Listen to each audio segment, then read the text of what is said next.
சொசைட்டியா இருக்கட்டும், இல்ல நம்மள சுத்தி இருக்கவங்களா இருக்கட்டும், ஒரு சின்ன விஷயமா இருக்கட்டும், நம்ம ஃபேஸ் பண்ண ரெடியா இருக்கணுங்க.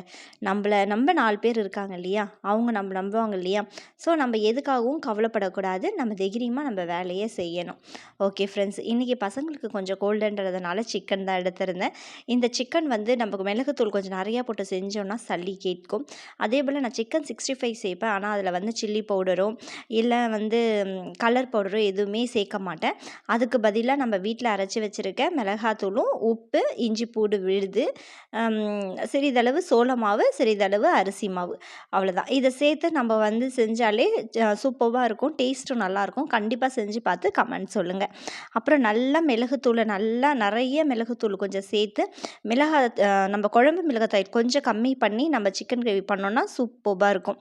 ட்ரை பண்ணி பார்த்துட்டு கண்டிப்பாக கமெண்ட் பண்ணுங்கள். சொந்தங்கள் தொடர சப்ஸ்கிரைப் பண்ணுங்கள். நன்றி.